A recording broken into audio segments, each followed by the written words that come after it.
Copy-paste of Doom Eternal. Wow. As soon as I noticed the character voices were made with AI, I pressed Alt F4. Even if it's without ill intentions, please don't use AI. When I opened the game, this happened. This demo was annoying with keyboard and buggy with controller. When I opened the game, I did not like this one. The movement felt very awkward and the combat very boring.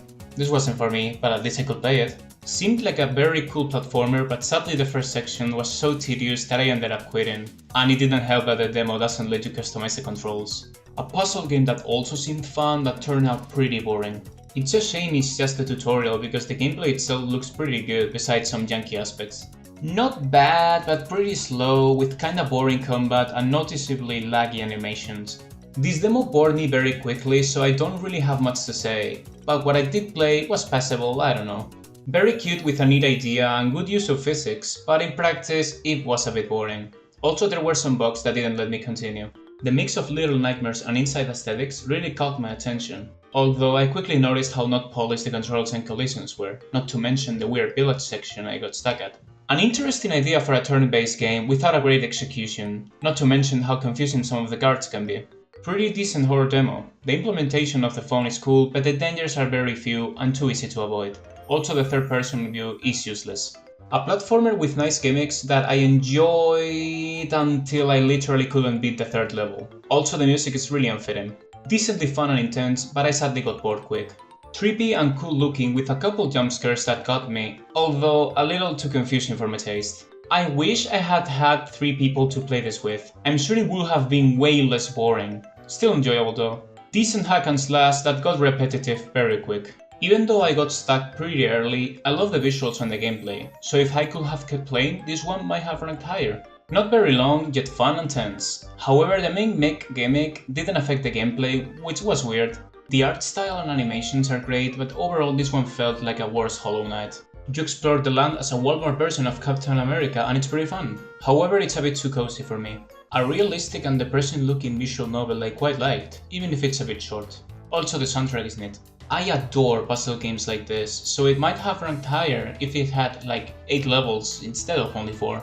Delightful N64 art style and animations, but despite being very fun, this one feels too much like it's copying Super Mario. Very original and enjoyable. Sadly I got stuck. Nice cozy platformer with one of my favorite art styles of the list, and the characters are likable. What if Hoshi grabbed a mech and started living off finding scrap? I like it, and the characters were funny. Funny VTuber. Tricky and troll platformer that I really enjoyed, until I reached the boss fight. Another fun and kinda tough platformer with sick 8-bit visuals, funny dialogue, and by far the best edit screen of all the games of this list. Simple and sweet. A neat puzzle game I had a good time with. Really atmospheric. The gameplay and sound effects are nice, and also it has probably my favorite cutscene out of all of these demos. Pretty fun with smooth controls, though some of them are confusing. The art style is great as well.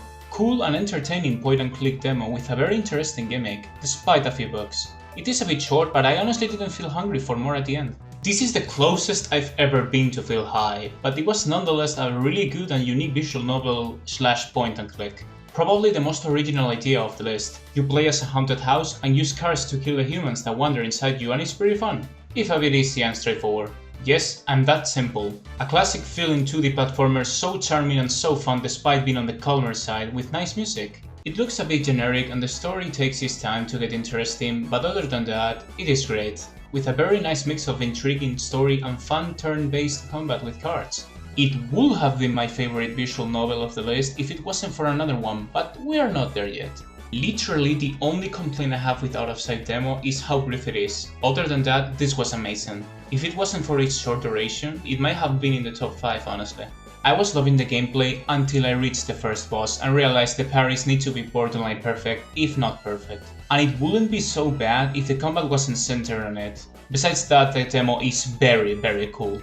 It's really fun to do the platforming while doing combos, and also this demo will be at the top if we were only discussing the characters.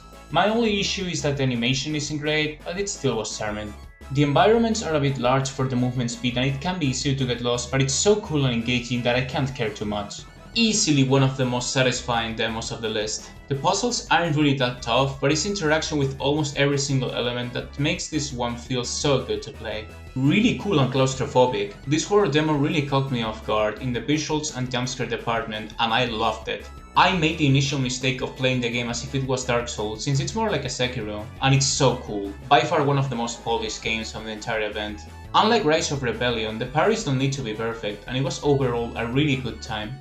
However, I do think the two bosses have an excessively large health bar. So straight to the point, so frenetic, this is a blast. Pun intended. The gameplay is very effective and the simple art style helps focusing on aiming and moving. Such a great execution. Pun also intended. I really wanted to put Stone Demo on S tier, but sadly a couple bugs, a kinda slow combat system, and the fact that I got stuck made it land here. But I swear this demo is so good. Exploring is great, transforming is even better, and the animations are really cool. Really good. This game should be called Endorphin Generator because damn it is it satisfying to solve the puzzles. You get the hang of the main mechanic very quick and beating the rooms is just so fun, helped by nice visual effects. I was not expecting to like this one as much as I did. I usually don't enjoy cozy games, but this time I just couldn't put it down. All the little tasks and crafting are so fun, and so is attending the characters, not to mention the lovely art style. Honestly, an unexpected treat. Speaking of which, this might just be my favorite visual novel of all time. You can choose between progressing in the story or combining worlds at any moment. The story itself is really tense and dark, and the art style is rough in a good way. I was pretty much at the edge of my seat the entire time. Pure adrenaline with sick fast-paced combat. Doing combos can be a little tricky at first, but once you pull some off, it feels amazing. And even then the game doesn't force you to do any, you can just spam if you want. The character design, the art style and the cutscenes are fantastic as well. My only issue is that the boss has a bit too much health, but other than that, it is flawless. Honestly, this would be number 1 if it wasn't for... Out of the 5 demos I was the most hyped to play, this is the only one that ate my expectations. The movement is smooth, the controls feel perfect, the tricks are insanely satisfying to pull off, and on top of that, it is really easy to play. So yeah, Haste is my favorite demo of the last Steam Next Fest.